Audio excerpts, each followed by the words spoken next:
In this video, I'm going to explain how to set up our OX1LP dissolved oxygen package. The dissolved oxygen package comes with an oxygen electrode. The electrode has a chamber, an electrode base, and plunger assembly. The electrode sits on the magnetic stirrer.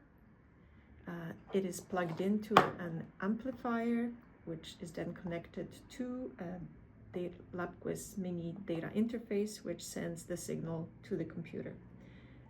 The package comes with a DO filling solution, which is used to prepare the electrode, and a calibration solution, which is sodium sulfite for calibrating the oxygen electrode, removing oxygen from suspension. To prepare the electrode, we also provide membrane material and filter paper, as well as polishing strips, because the electrode has to be completely shiny and clear of any dark spots,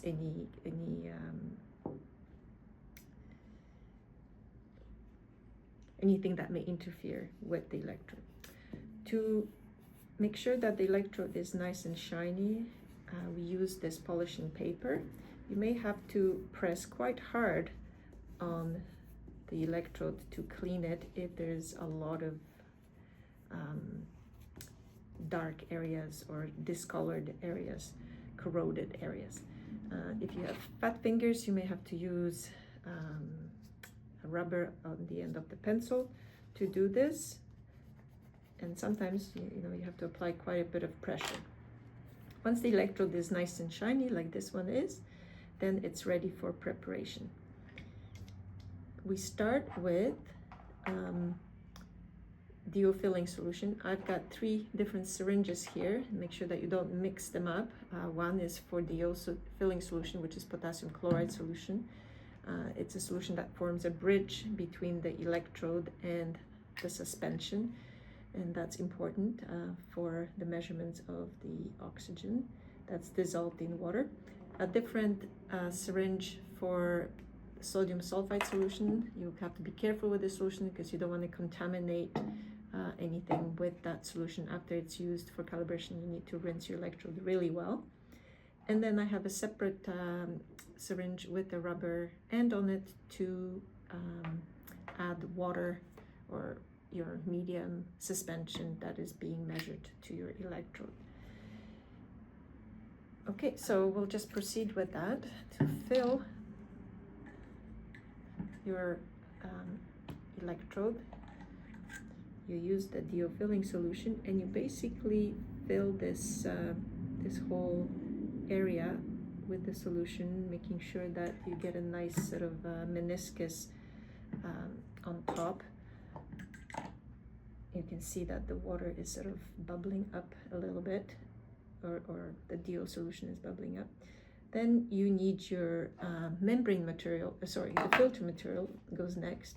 The filter paper comes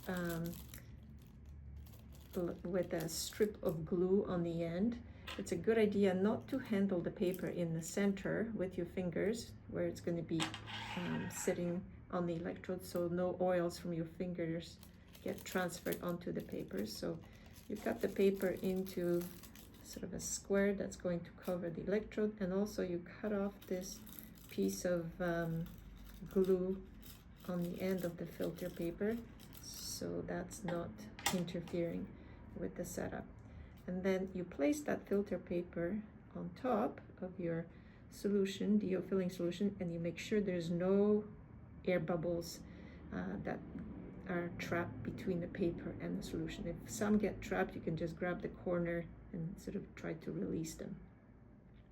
You do the same with your membrane material. I've already prepared mine. I've already cut a piece, and before you place it, it's a good idea to add a small little drop of that solution, because it will then make it easier for the membrane material to come in contact with the paper. So you place that membrane material on your electrode like this. Mine got a little bit buckled up here. That's not a good thing because it's the same thing here. You do not want to get any bubbles, air bubbles trapped. If there is air bubbles that get trapped, that's going to cause problems. So you want to grab it and release these air bubbles and make sure that you have a really good connection between the electrode and that paper. Yeah, there we go.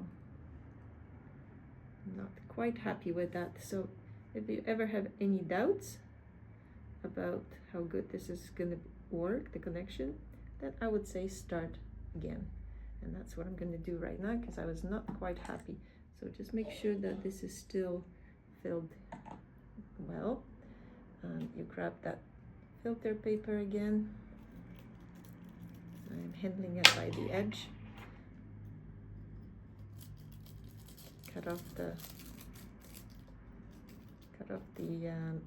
glue strip. You pick that up upside down and place it on top. Straighten it out. Make sure there's no air bubbles. You can add another little drop or two of the DO solution before you cut your membrane material and bring it in contact with paper. I'm using some membrane material which I have in a plastic bag. Again, trying to handle it by the edge. It's not quite easy. I didn't have this one prepared ahead of time, but I'm going to give this a try here. There we go. Okay. So again, you cut out the small strip, a small kind of square size of this membrane.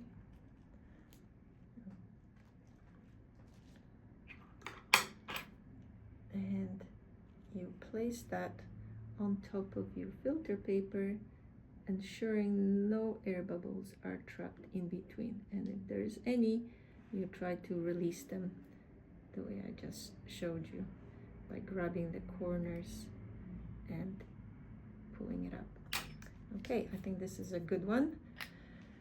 You then bring your chamber. You've got to make sure that your O-ring or gasket is in place here because that creates a seal.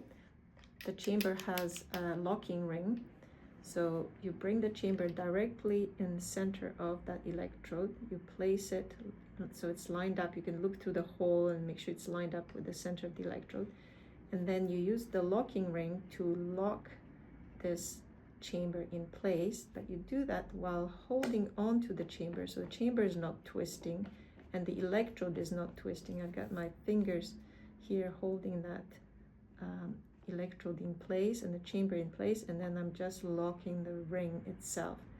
And you do that, you tighten it and you avoid any twisting of the paper and the electrode while you do that. So this one is nice and tight. You make sure it's tight enough that this chamber is not moving.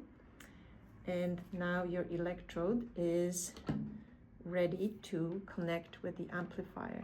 Before you can calibrate it and do any measurements, that electrode has to first be polarized for about half an hour, and that happens while it's plugged into this amplifier, and the amplifier is connected directly into the LabQuest Mini.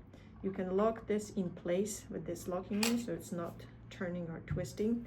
This is a double-walled chamber with these two inputs that can be connected to a water bath, so you can circulate water through the outer wall of this chamber and maintain stable temperature.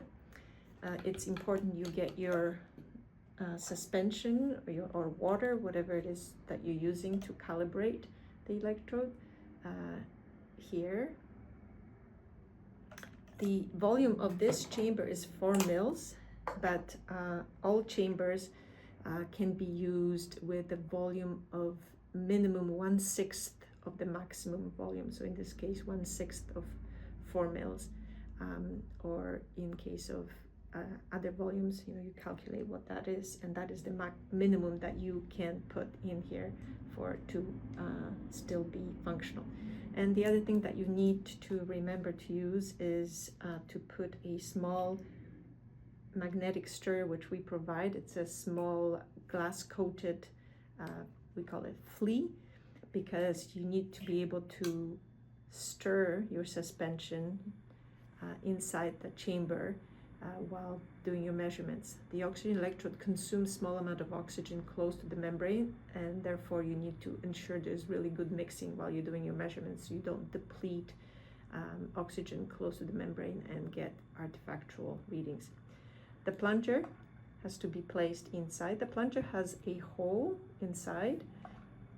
When you're placing the plunger in, there's a ring here that allows you, turn that ring to bring the plunger down, and it's important that the channel in the center of that plunger is partially filled with the water, with the suspension. So you should lower it down low enough that the suspension is about halfway down this chamber. You have to play around with it sometimes. Some bubbles may get trapped, so you may have to go up and down with this plunger a little bit to get rid of any air bubbles, because if you have air bubbles in your solution, that's going to interfere because they'll be dissolving in liquid during measurement.